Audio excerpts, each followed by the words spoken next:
O que você entende que é mais... É difícil, não diria hipócrita, não, mas contraditório, melhor dizendo.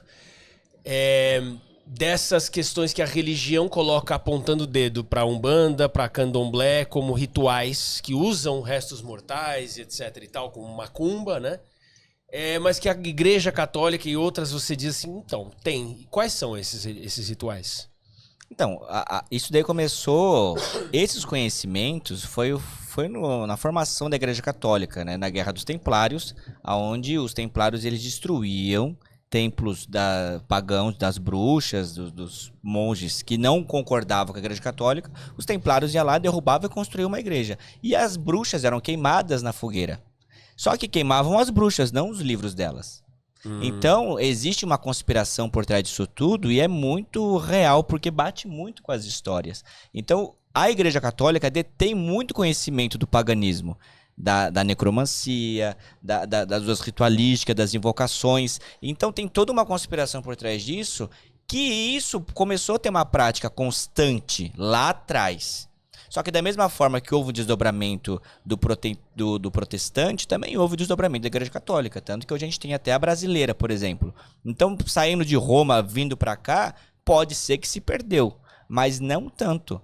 Porque tá aí hoje o Papa, que eu acabei de falar agora há pouco, sobre o ritual fúnebre do Papa. A Josi falou do ritual fúnebre do Mormon, que tem que botar uma roupa específica, o pastor tem que botar a Bíblia. Eles que vestem, e vai pessoas, os Mormons vão até o laboratório, porque só eles podem vestir. Então tem... Os próprios têm Mormons que vestir, vão até lá vestir. Não pode ser a própria pessoa. É então, bem bonito, é bem tem bonito. uma série de situações bem delicadas, que é o que eu falo, o candomblé é mais atacado porque ele é mais aborígene. Então a gente é mais a fundo mesmo, a gente não faz a modernidade, a gente não é contemporâneo, a gente não vai adequar, a gente não pode deixar na mão da Josi tem um colar que a gente chama de rungebe, que a gente coloca na boca do iniciado, entendeu? A gente não pode dar na mão da Josi porque a Josi não é iniciada, se ela fosse da casa, iniciada pela gente, aí ela poderia talvez colocar. Então são coisas muito particulares e a gente é mais atacado porque a gente pratica rituais aborígenes, a gente faz abate animal, a gente faz sacramentos. Então essas ritualísticas, elas se perpetuam por conta de um legado de pessoas que mantêm essa situação. Só que a gente foi marginalizado. Então foi exposto, falar assim, ó o que vocês fazem. Enquanto eles fazem, mas não falam. Entendeu? Então assim, a gente é mais exposto ao erro porque... não foi cultivado de forma oculta. Como é um ritual do candomblé? Morre alguém, sim, uma pessoa muito importante, hierarquicamente, um sacerdote no candomblé.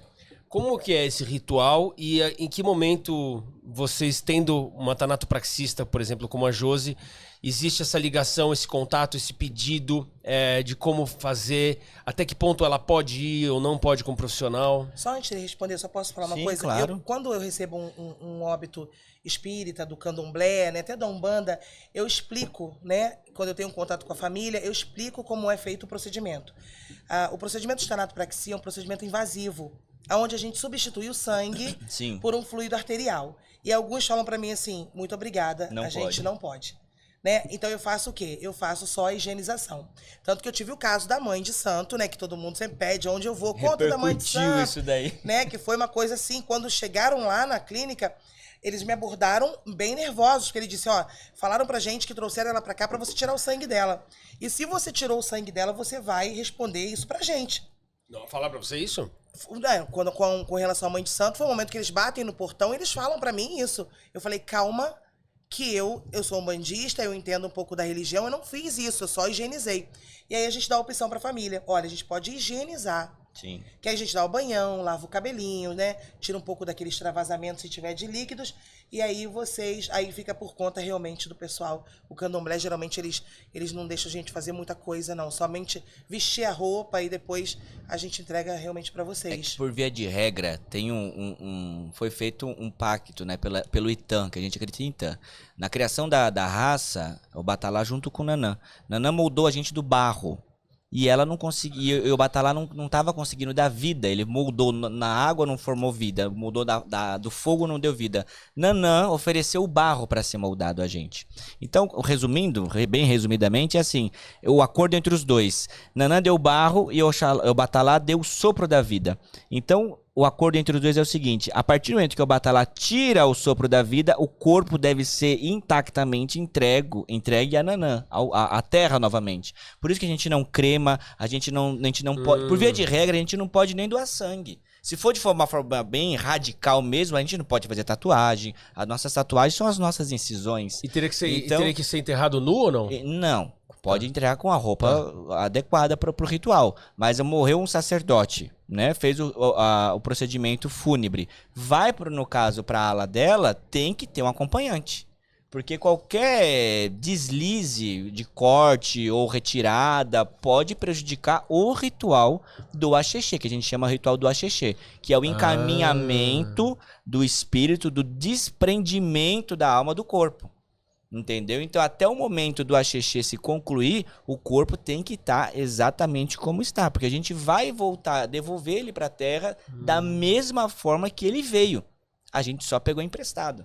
Interessante. A gente só pegou emprestado. Então a gente não pode violentar o corpo, a gente não pode tirar nem acrescentar nada. Entendeu? Então o iniciado, geralmente o sacerdote, ele passa por todo esse procedimento. A limpeza ela é imprescindível, é claro, mas ele tem que estar intacto, porque ali a gente vai fazer incisões na cabeça da pessoa, a gente retira antes de entregar para tanatopraxia? Ou até mesmo durante. Ou no velório, tanto faz. Depende da condição financeira da pessoa, que tem gente que não tem nem condição de fazer isso, né? E tem todo o direito ritualístico. Mas acontece uma série de coisas. Abre a cabeça do sacerdote, da sacerdotisa, faz ritualísticas ali, embaixo do caixão, durante, antes. Existe uma série de ritualísticas para que a gente faz, que é o quê? É rezas e cânticos para mostrar para aquela alma que ele tá bem, o corpo tá bem e pode ir embora. E a gente vai cantando, né? Para que a pessoa vá se desprendendo. Por isso que não pode violentar o corpo.